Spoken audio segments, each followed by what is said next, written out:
Good afternoon. Good afternoon.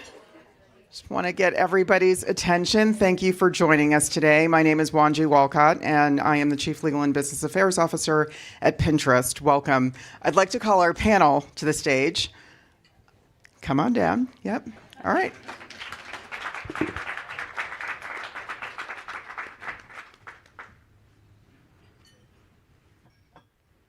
Welcome, everybody. Thank you for joining us. I'm Reena Ninan. I will be moderating our conversation today. I am a former television journalist and host of Ask Lisa, the Psychology of Parenting podcast, and we're in for a treat.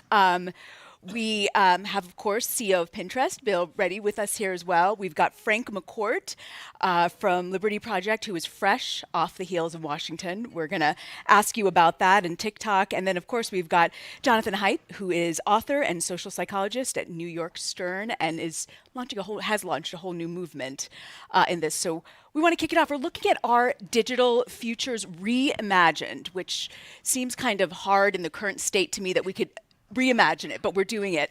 Bill, I want to start it off with you because when you look at what is being rewarded in tech right now, algorithms, getting people to stay in a long, long time on the platform, you have just come out, right? Breaking news on the Washington Post just moments ago. You are calling for cell phones to be removed from schools because you don't want.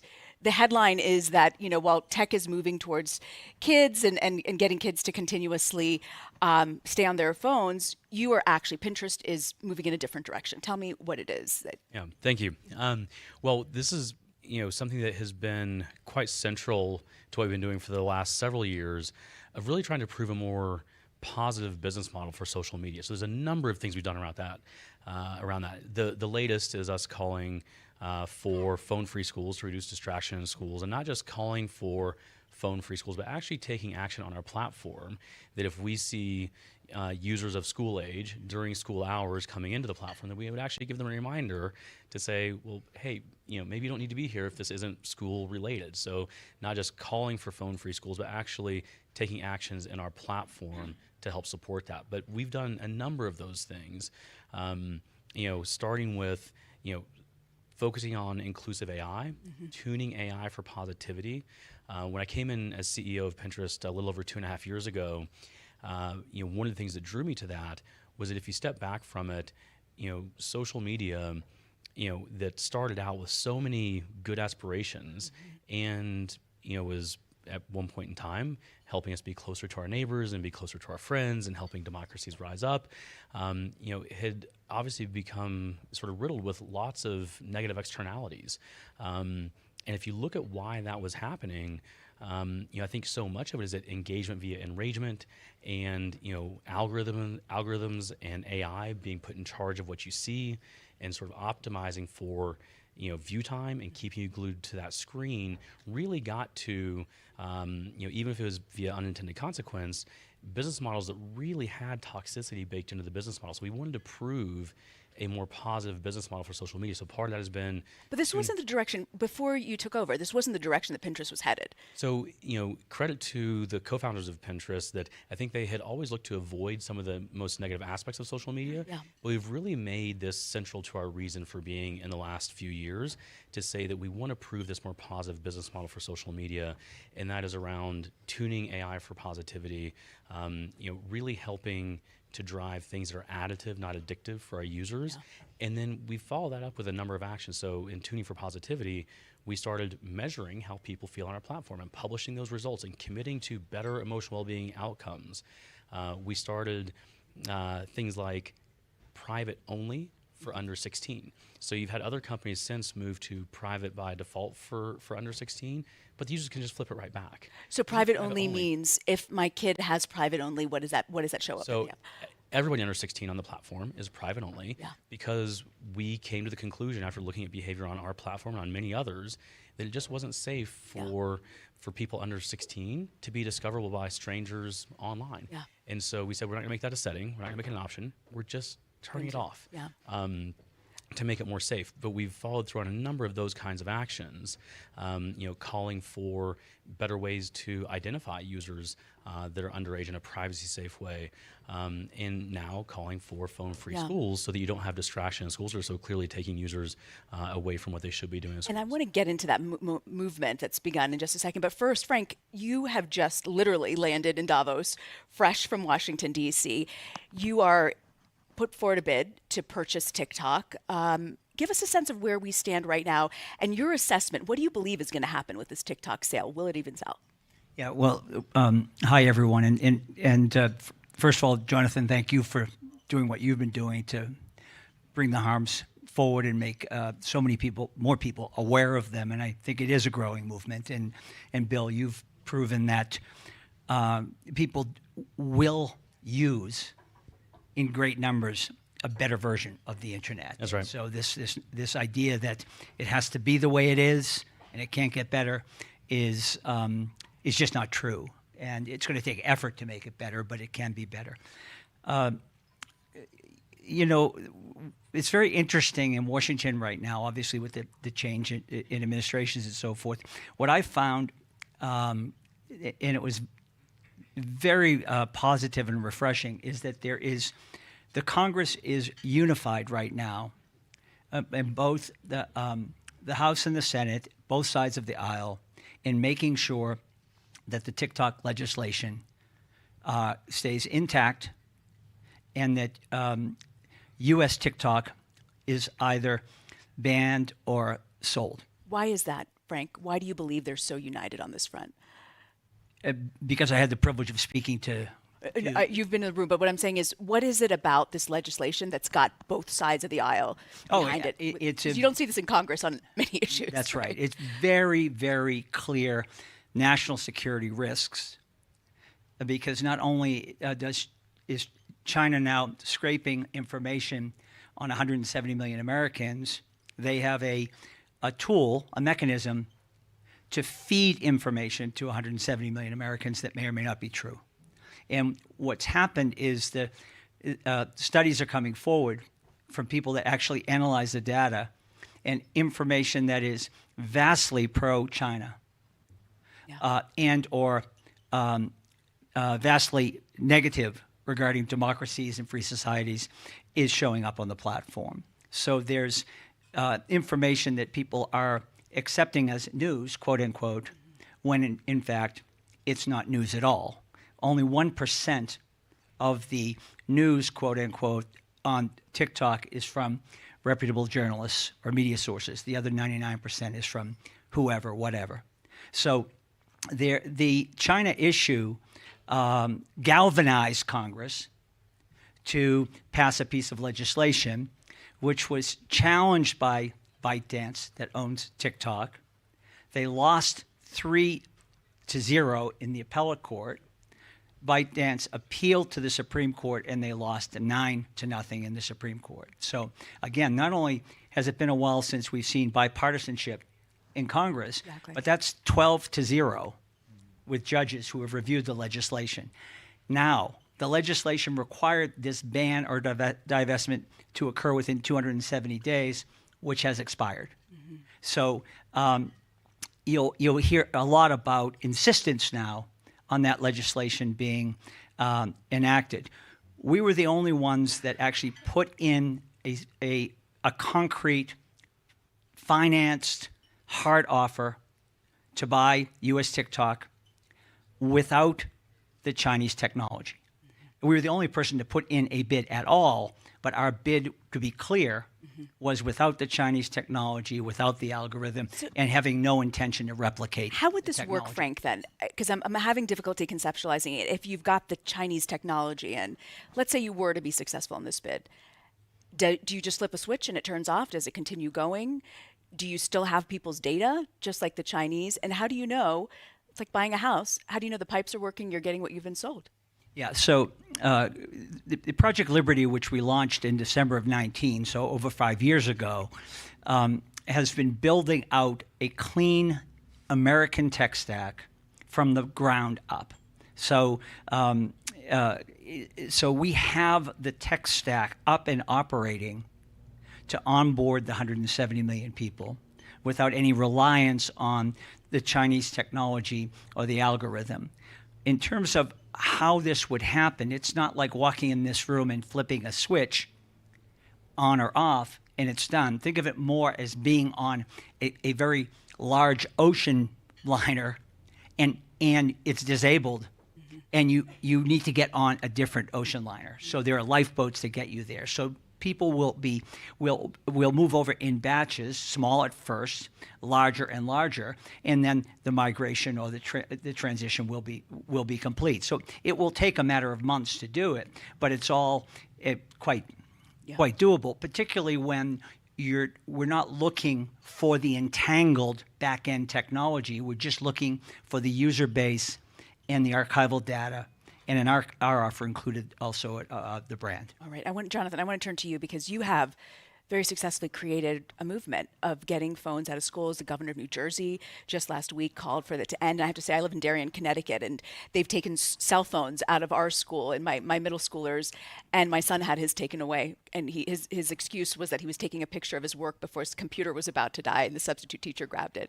I didn't get it for a week. I told her she could sell it if she could get it more than $500 because I was done with it.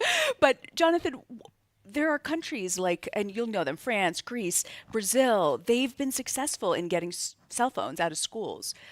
How did you realize, what was the research that made you realize, this is crazy, we've got to do this? Well, I wrote a book called The Coddling of the American Mind about why it is that all of a sudden in universities we saw that the incoming students in 2015 were very different. They were much more anxious and depressed and fragile. And gradually I learned it's not just college students, it's everyone born after 1995. And it's not just America, it's all the English-speaking countries, and it appears to be Scandinavia, much of Europe. So there's a global mental health crisis. It's a big mystery. What changed? And all the change all around the world, it happens between 2010 and 2015. So anyway, that's the backstory. As I've been closing in on it's the transition from a play-based childhood to a phone-based childhood. So I've been focused on that. Now, once you see that childhood now there's not much eye contact, not much shared laughter. It's half of American teenagers say they are online almost constantly. That means the phone's always in their hand. If there's a lull in the conversation, they go to the phone. If they're sitting in class and it's boring, they go to the phone. Many schools say they ban phones. 72% say they ban phones. What they mean is, we have a rule. You can't take out your phone unless the teacher tells you to, which my kids tell me means you just use it under your desk, you hide it behind a book. So everyone's on their phones all day long. Now, guess what? Kids have been education scores were going up for 50 years until 2012. They've been going down since 2012. It's not just COVID. When kids are sitting in class, and we know from studies what they're doing, it's not Wikipedia, it's not Khan Academy, it's TikTok, it's YouTube, it's video games, and it's pornography in class. I mean, imagine when you were young, if you just, like, everyone brings in your television set, you bring in your guitar, you bring in your walkie-talkies, and the teachers hate it, but they felt they couldn't act because some parents would freak out and say, no, I have to be able to talk to my child in an emergency.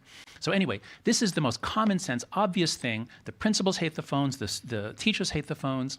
And so once I began suggesting that we have to have schools go phone-free, not just in class, because if you take away the phone in class, you got a bunch of heroin addicts who can't get a fix until the next bell, and then they get their fix. Yeah. So it has to be from the beginning to the end of the day.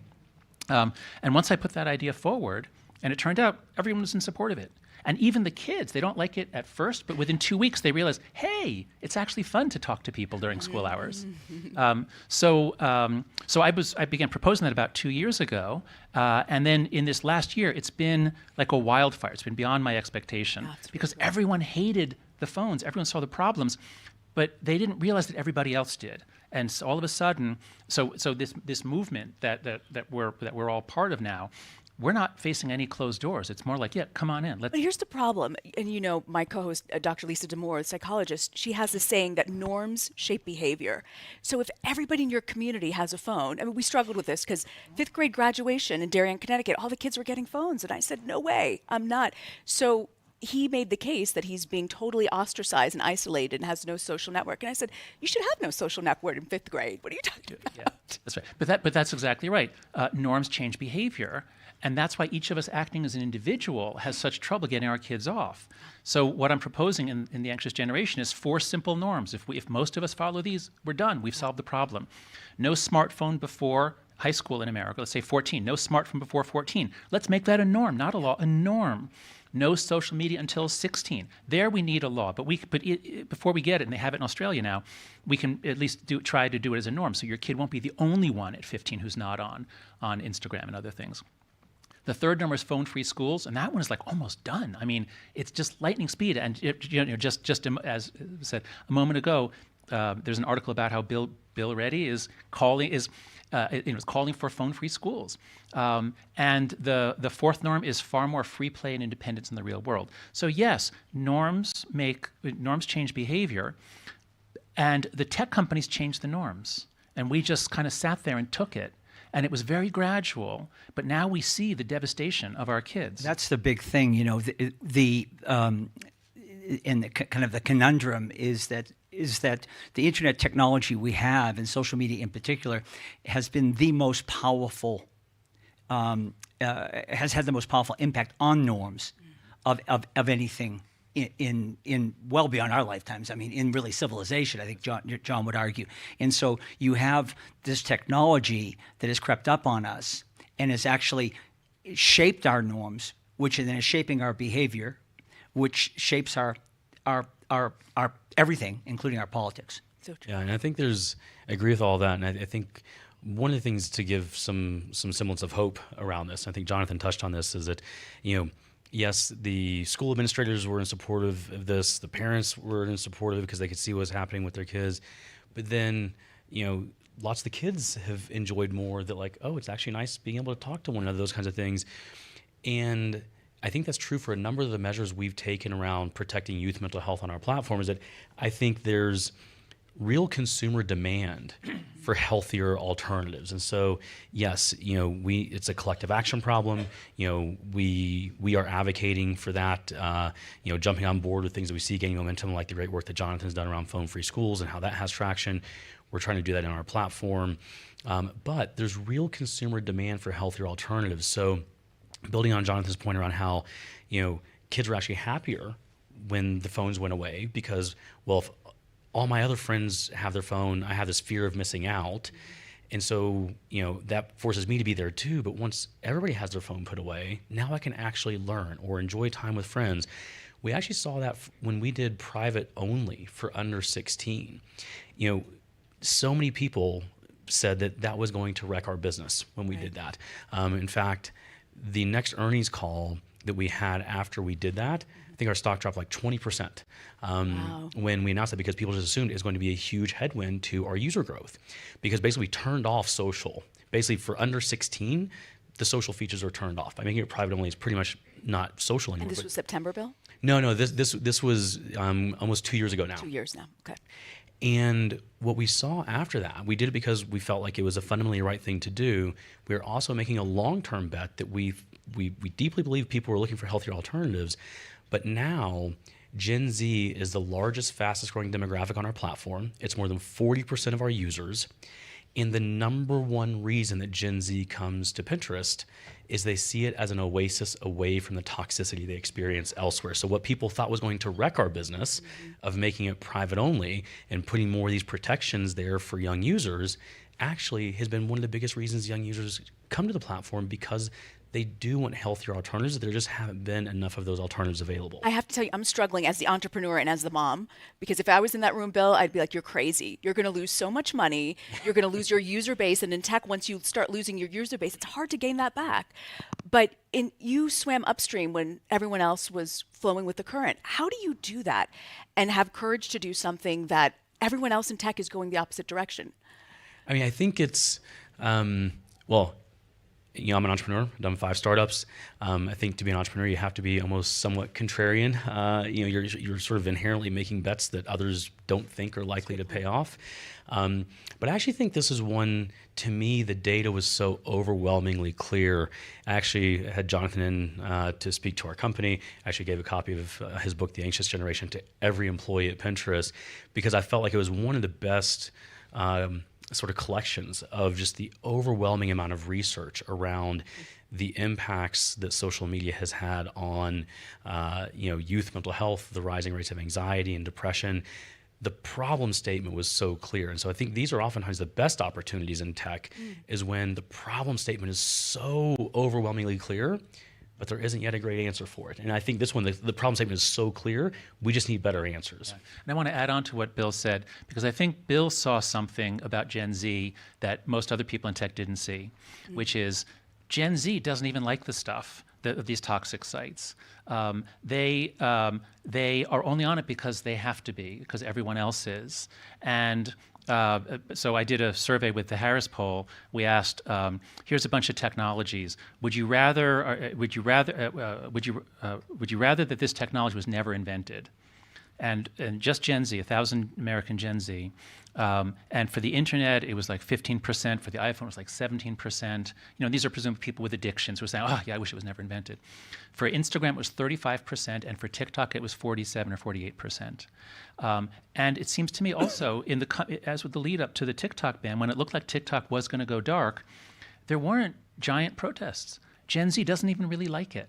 But they say that they're trapped. So I think what Bill saw is that they're not stupid. They're not in denial. They're not mindless consumers. They actually want a better life, but they feel trapped, and you offered them an oasis. And if one person goes, well, then she's alone. But if 10% go, if some of her friends go, then they're having a better life. And then the kids over here, who are drowning in self-harm videos, they see their friends over here making beautiful things like. So again, I want to just applaud Bill for his courage and his foresight in seeing that and doing that. And I think he can be a model for other tech CEOs. Frank, I want to ask you also, because we've talked a little bit about the harm, but I look at where has there been massive change in behavior in America. I think seatbelts, I think cigarettes, but doing that takes a great deal of effort, time, and what do you believe is the solution to all of this right now? Yeah, so it's a... If you're kind of with us so far, right, that there are real harms, that people appreciate and want a place to go, then why not change how the internet works fundamentally to enable that, rather than be mitigating harms and in dealing with all these obvious problems? And so, without getting geeky at all, the internet was created, let's call it Internet 1.0, to connect devices. And it was a simple protocol, TCP/IP, and it happened. It was a decentralized communications network. And then around 89, 90, there was a further innovation by Tim Berners-Lee, a brilliant guy. Again, simple protocol, HTTP, which connected data. So now the devices and the data were connected. And then we entered this age where there was a race to aggregate data, because it was now all out there on the internet. And that's where we ended up with dominant players in social, in search, and shopping, all grabbing information about us and essentially exploiting it. And why not now upgrade the internet, have yet another simple core layer protocol that does what? Connects us. So we all are on the internet. Do you know none of us are on the internet? Our device is on the internet, our IP address. Why not? We're on the internet. We own and control our identity, our data, and our relationships. And we permission our data's use. So an internet, we're not clicking mindlessly on cookies of a few giant companies giving up everything for the use of a free app, but rather the apps that get created are clicking on our terms and conditions of use for the use of our data, and by the way, paying us if they're making a lot of money with the data. And we now know that our data is massively valuable. Frank, when you talk to the intelligence community, what they have always told me about TikTok, it's just 170 million users, but it's spyware at the end of the day.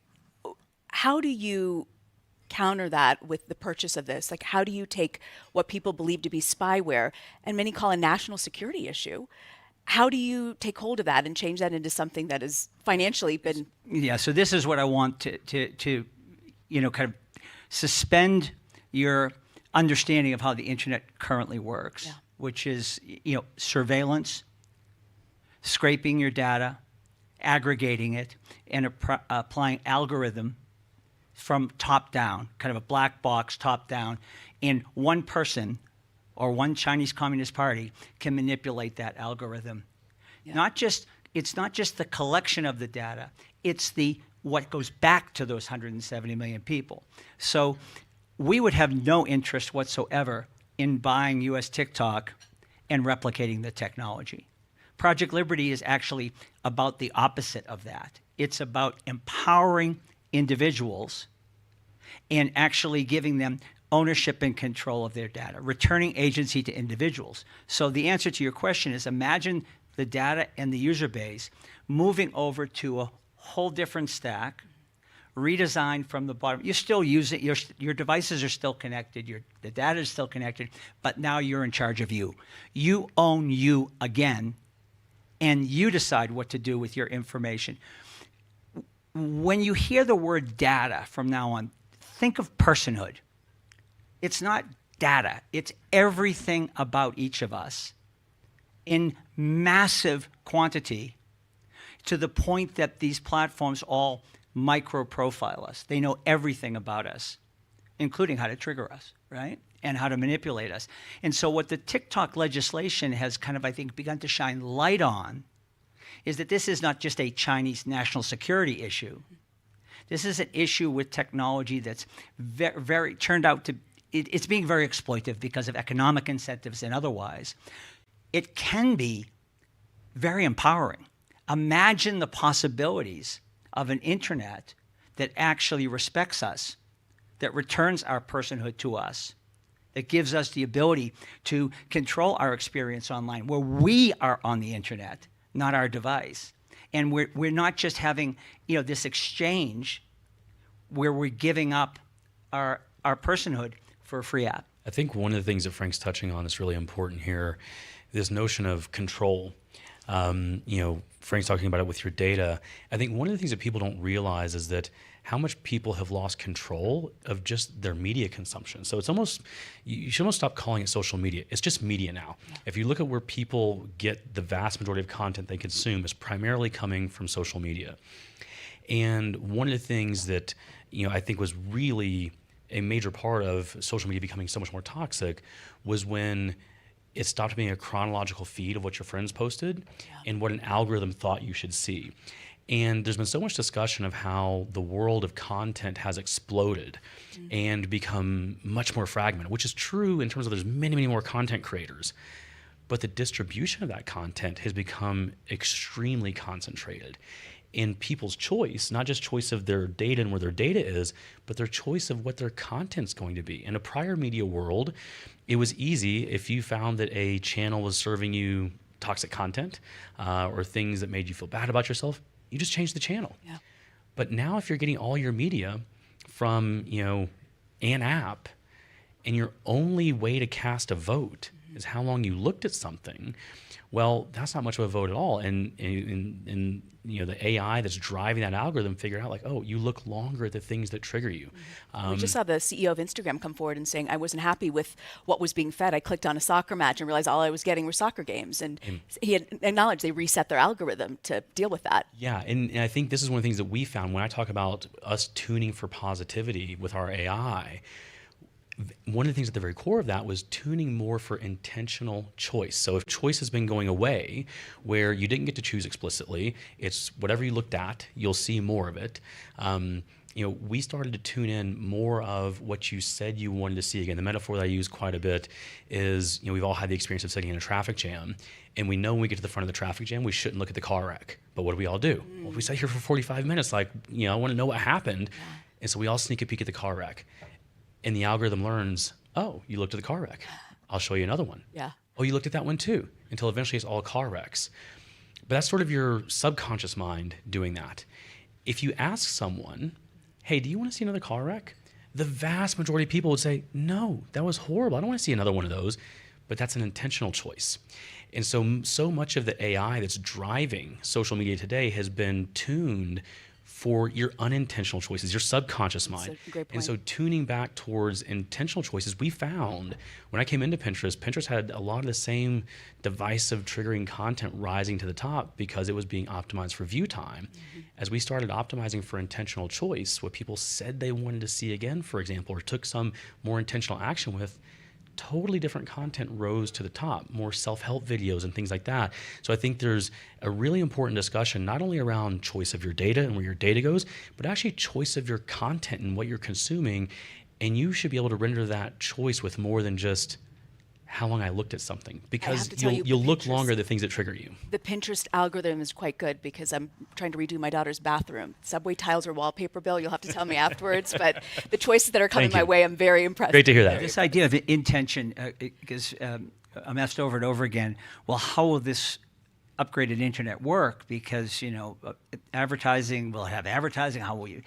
Yes, it will have advertising. But when you have a model that's based on profiling people and flooding the zone with ads, hoping that 3 people in this room actually respond to it, versus an internet where it's a verifiable human being, not a fake person or a machine, and they're expressing intention. Yeah. That they'd like to buy a good or service, that is far, far more valuable. It's much less invasive. It's not invasive at all. And it is much more valuable to the company or the advertiser who's looking to sell that good or service. Yeah. Because now every one of you is saying what you're interested in buying or who you're interested in hiring. And that is, it's a massively different experience. And you're you're transacting, and if your data is being used for any purpose other than that transaction, that you have something to say about that, yeah. And you might share it.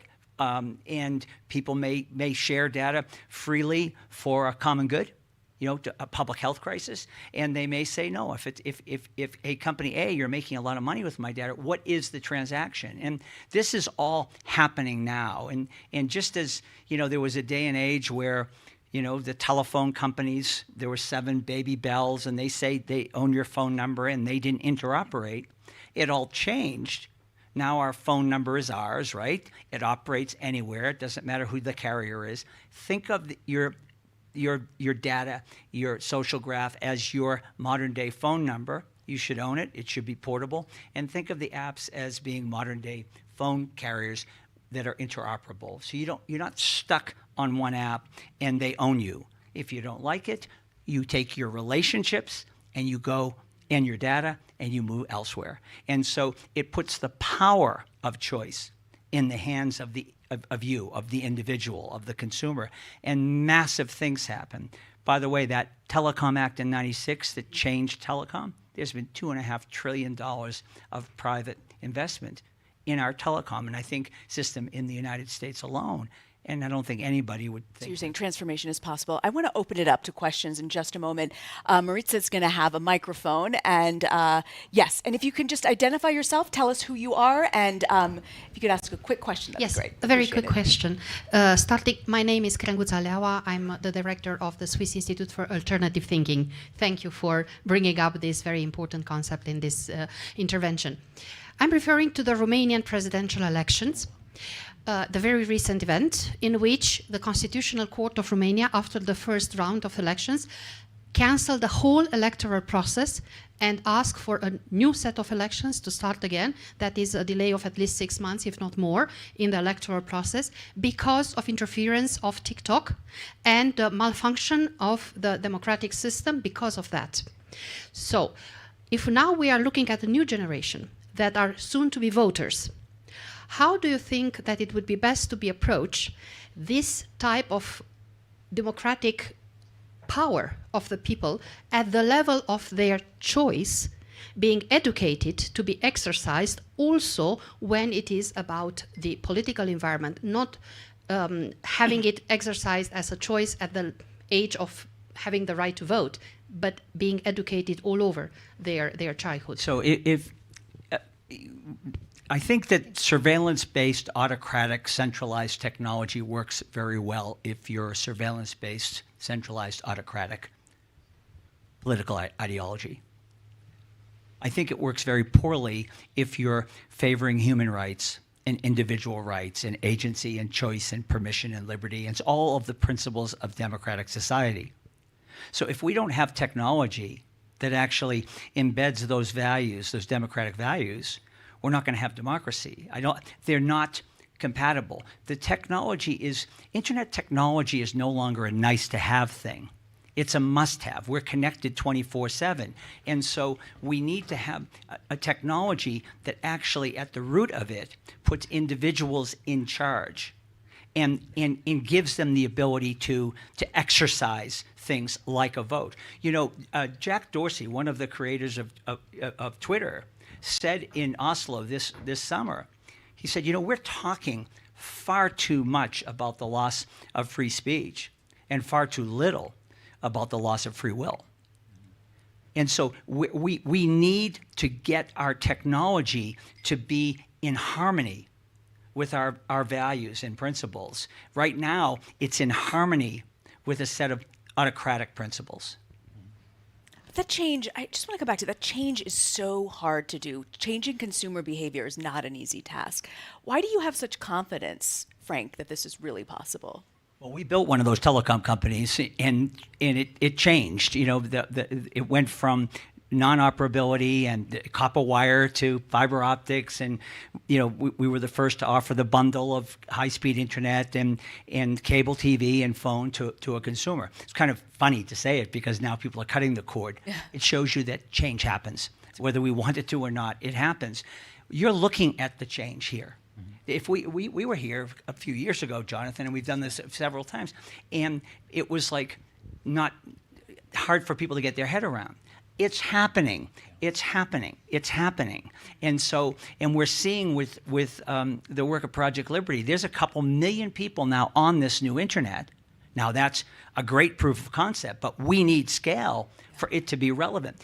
It is going to happen whether we're successful buying TikTok or not. It's going to happen. People are going to demand that they own themselves in the digital age. I truly believe that. And the technology is now available to be able to have that agency and to get value for your data. Yeah, I think I agree with that. And I think if there's one thing you take from this conversation, I would say that it's possible. It's possible for there to be something different, right? The movement that's been created around phone-free schools, like it's possible for collective action to happen. The technology exists to go, enable better choices around these things, to go enable, I also called for better identification on phones. And that can be done in a privacy-safe way. The technology exists. It doesn't have to be against the business model. You rewind we've proven that out with Pinterest. Like we can make a good business from doing the right thing, right? We can do well by doing good. Positivity doesn't do well. Look at the news industry, right? Positive news doesn't sell, right? And that's why. But again, I think this is one of the things that gives me hope is I think we're proving out that people are looking for alternatives. I think we're already starting to see a real retreat from rage. That I think people have, yes, they've been in that, but I think they're starting to get wise to the game, right? We talked about young people understanding that maybe it's not so good for them, looking for safe spaces, looking for oasis away from these things. They just haven't had enough of those choices. And so you mentioned two examples earlier of where they have been broad-based changed, one with automobile safety, seatbelts, and the other with tobacco usage. And in both of those, yes, these were hard problems. You had deeply ingrained user behavior, and you needed action on multiple fronts. You needed thoughtful regulation. You also needed, private sector action, and those happened. But it's not that long ago that you had auto manufacturers saying that seatbelts were against the business model. And okay, well, you had some, think about like, Ralph Nader's unsafe at any speed, sort of like what Jonathan's doing, calling out these problems like, hey, there's a real problem here. You then had thoughtful regulation that didn't try to regulate every part of the solution, but said, hey, we're going to have crash test ratings and some basic standards. And then all of a sudden, private sector could go innovate on top of that. And now, today, you don't just buy the car that meets the minimum safety standards. You want to put your family in the car that most exceeds those safety standards. Well, that would have seemed unimaginable, I'm sure, when Ralph Nader was writing unsafe at any speed and people were saying seatbelts were against the business model. But here we are, and that's exactly what people do. And you didn't have to regulate every sensor in the car, all those things. You just need to set some basic standards, some thoughtful regulation. And that's the world that I'm hoping. The alternative, the point you're making about needing to have an alternative that people can migrate to. I mean, if you think about it as physical human migration, two things are required, right? One, being fed up, or the place you live is no longer livable, and you give up everything to move. And secondly, you need a place to go. Otherwise, you're stuck in that place. So without the alternatives, without the creating that place to go, then you're right. I think we recycle. And so the point Bill's making, that leave with hope. This is fixable. This is only engineering. It's just technology, and we need incentives and some policy to do it. The other point is policy alone. We're here in Europe, where the policy regulations here, the policy objectives are quite clear and quite good. But the technology is not here to match those policy objectives. So we have to actually harmonize the technology with the societal objective, with the policy objectives. And then it works hand in hand. But people need the place to go. No. You good? Okay, great. Is there another question? Yes. Oh, sorry, gentleman over here. I promised him, and then we'll go over here and over here. Yeah. Oh, thank you. Thank you very much. My name is Ricardo. Reena, great moderation. Thank you. And I'm redoing my bathrooms too, so let me know Okay, what you come up with at Pinterest. We can share our boards. Yeah, absolutely. And Bill, thanks for putting us together in such an important conversation. By far the best conference I've been in all week, and probably one of the most impactful. So I'm the CEO at Health AI, which is the global agency for responsible AI in health, a nonprofit based out of Geneva. But I'd like to ask a question more on with my second hat as the founder and president of the Unite Parliamentarians Network for Global Health. This is a network of current and former members of parliaments, congresses, and senates, now in 116 countries. I was a 4-term member of parliament in my home country of Portugal. And Jonathan, you've been a source of inspiration for a lot of the work. I can tell you that our work plan for this year will include mental health. And looking at your work, it clearly has motivated us to move in that direction. The Anxious Generation, I too offered a book everywhere I could, because the powerful message that you mentioned in the book, that we are overprotecting our kids in the real world and underprotecting in social media and the internet, resonated. 60-year-old at home. I was halfway through your book and I asked him, would you mind us taking away your phone from school? Because his school still allows phones. And he says, don't do it just to me, because I'll just be, left apart. Mm-hmm. But if you do it to everyone, at least finally we can go play soccer or something. Because when they're in recess, the first thing they do is they pick up their phone. Yeah. And it's just, it was so, I actually became emotional because I felt that we as parents have missed out. And so thank you for waking us up. And you also did a myth-busting activity that I think was important, which was in the political space where I'm working in. COVID has been used as an excuse for many things. And you demonstrated clearly that this problem started way before COVID. And so the courage, Bill and Frank, if you're successful, I hope you do take these principles forward at TikTok, because this is a problem that goes way beyond the pandemic and so forth. So my question to the three of you is, working with policymakers in 116 countries, moving legislation, you talked about things that need to be addressed from a legislation perspective, but others that should be more in the norms perspective. How would you address it if you were able to tap into parliamentarians and members of Congress, Senates in 116 countries. Yeah. Thank you. Oh, thank you so much for that question. And it's so sad what you just said about your son wanting to play soccer. When schools go phone free, the most universal comment you hear afterwards is that we hear laughter in the hallways again. We haven't heard that in 10 years. Now, as to your question, public health is so important and so expensive to change the health of a country.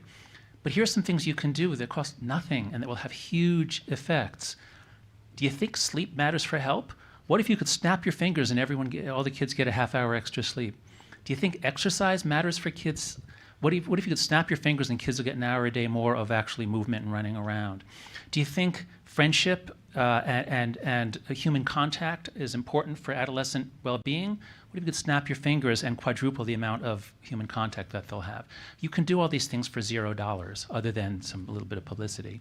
And so it's recognizing that there was a massive transition in human childhood. It began from 2010 to 2015. We transitioned from a play-based childhood, which we've had for literally millions of years, all mammals have it, to a phone-based childhood, which is only 12 years old. We can change. This is not permanent. It's only 12 years old. My kids are 15 and 18. They were part of this sacrifice generation we let an experiment be run by a few companies. But if I could speak to Parliament, and you know what? I'm happy to join a Zoom call with them if you have a meeting. Because phone-free schools, raise the age to 16 for social media. I mean, basically just do the 4 norms. And you will see, I've been focused on mental health, and of course that's part of your mandate, but there are going to be huge ramifications for physical health as well. If I could add to that, I'd also say one of the things, and we've called for this, we've supported bipartisan legislation like the Kids Online Safety Act in the United States. But I think we need to see more people focused on regulating outcomes and not just tactics, right? Like we've probably all had the experience of how many people just click through cookie acceptance and things like that, and does it really change behavior? I think particularly for things like the impacts on youth mental health, we need to start regulating the outcomes versus the tactics. Like in that automobile example, regulate the crash test ratings that you need to achieve versus trying to regulate every type of sensor you need to put in the car. Set the standard for what the outcomes need to be, and that leaves lots of room for private enterprise to go innovate in great ways to go solve that problem. As Frank's talked about, the technology exists to solve these things. So in focusing on regulation, I'd focus on regulation that sets a baseline for what safety standards should be, but then gives room for private enterprise to go innovate and find technological solutions to these things. Yeah, so we said earlier that the current technology we have is having a disproportionate impact on norms, which impact behavior, and then so on and so forth. I think I love your question because better policies, great. Better tech, great. But we can't leave everything to the tech and everything to the laws. We can't make regulations for everything, obviously, and we're trying right now to control or limit the harms of something that is at the symptomatic level of something that's really systemic. When you talk about that, Frank, the biggest story right now in social media is TikTok, which you're part of now with this bid. Where do you, if you're a gambling man, where do you see the percentage of you being able to actually purchase this and transform it? Where are you percentage-wise, you think? Well, two questions. If we buy it, we will transform it. Chances of buying it, I'd say 50-50. And the reason I say that is ByteDance, when confronted with this in India, just chose to shut it down. So it could be that the app just goes dark rather than selling it. But which make no logical sense from a commercial perspective, because there's a huge offer on the table. But maybe it's not a business after all. All right. Well, I want to thank you guys. I'm sorry that we need a part 2 to this. I want to thank all of you guys for coming out and joining us, because it shows how much you care about this topic. Jonathan, Frank, and Bill, thank you for hosting this, and thank you all for your consideration for this topic. Appreciate it. Thank you, Bill. That's great. Thank you for what you're doing. No, you're fantastic. Thank you for, I really mean that. Thank you for